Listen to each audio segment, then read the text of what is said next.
The Lord be with you. and with your spirit. A reading from the Holy Gospel according to Mark. Glory to you, O Lord. Jesus and his disciples set out for the villages of Caesarea Philippi. Along the way, he asked his disciples, "Who do people say that I am?" They said in reply, "John the Baptist, others Elijah, is still other one of the prophets."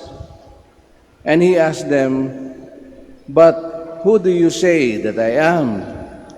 Peter said in reply, "You are the Christ." Then he warned them not to tell anyone about him.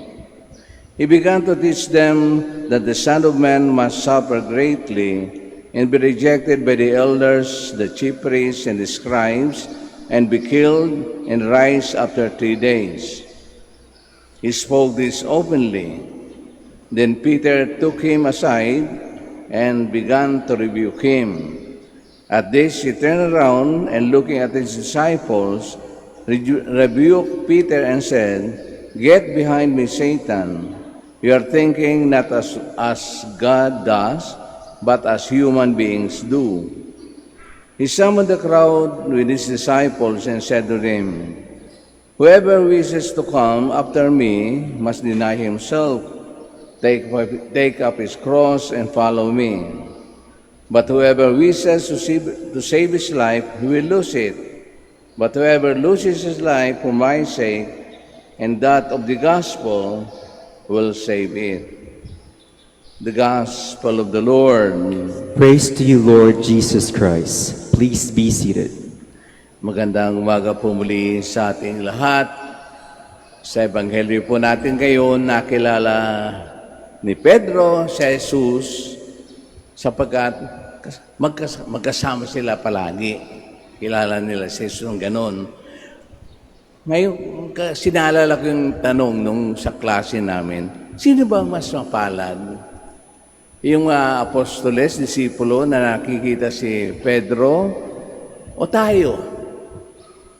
Sino ba mas wala pong sagot. Panapanahon lang yan. No?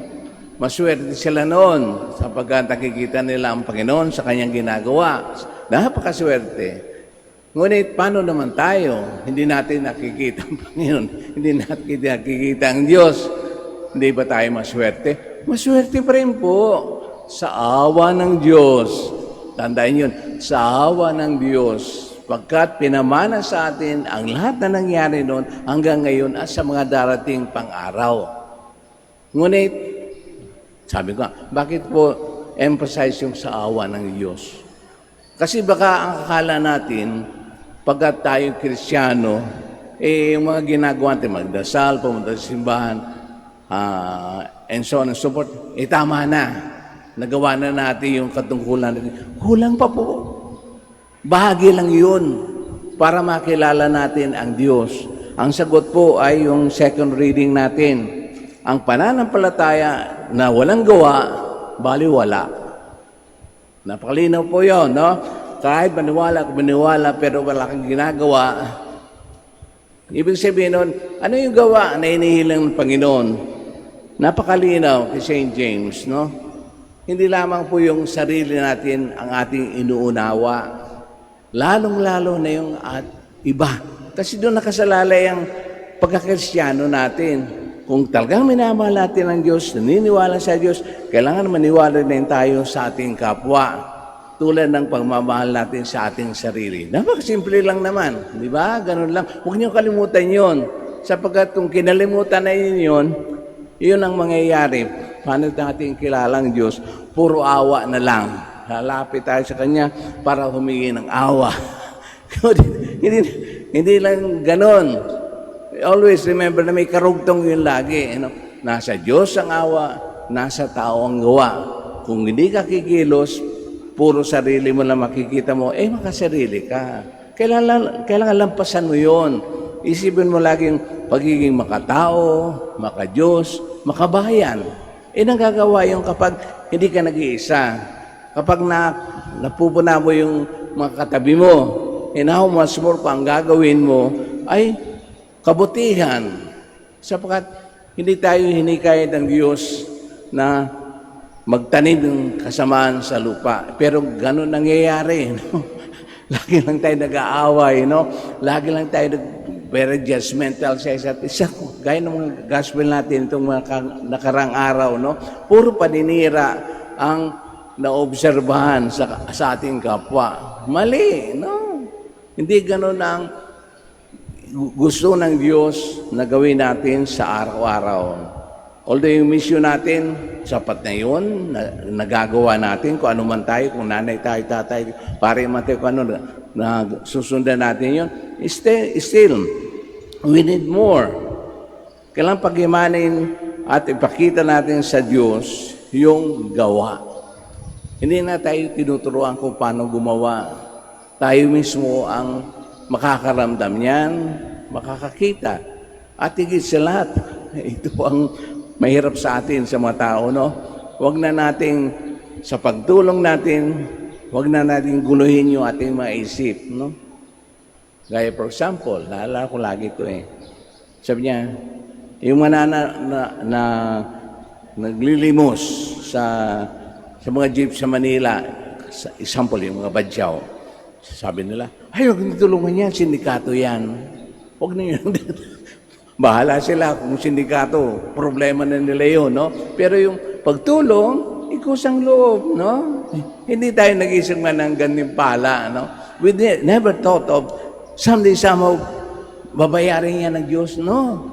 At the present, isipin natin, kung matulungin tayo, lalo tayong tutulungan ng Diyos kasi nakikita sa atin na tayo ay magiging channel, no? Paraan ng Diyos na makita ang kanyang kabutihan sa pamamagitan natin. Yun, hanggang doon lang. Huwag nyo nang dagdagan, no?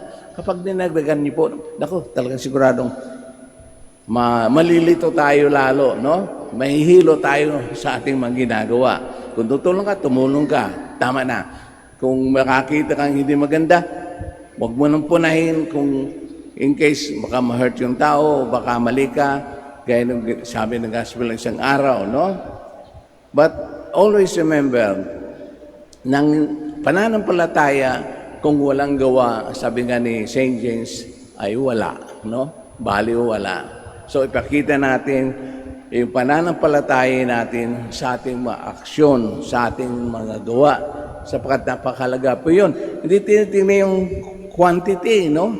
Di ba nasabi sa gospel, even a glass of water can save you from hell, or you can go to heaven with a glass of water. Kasi sa pagkakataong yun, naibigay mo yung makasagip ka sa uhaw ng isang tao. Sapat na yun, walang presyo yun. And yet, nasave kang sarili mo sa bagong ngayon.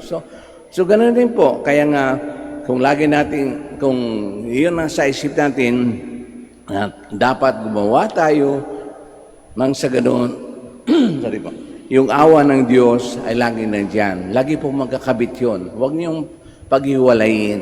At sigurado, sa bandang uli, masaya kayo. Hindi lamang sa sarili niyo, kundi lalong-lalo na napasayo niyo rin yung iba.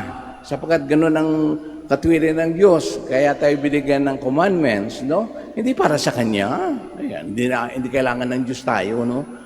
Tayo pang inaalagaan ng Diyos. At para bilang, hindi naman sukli, no?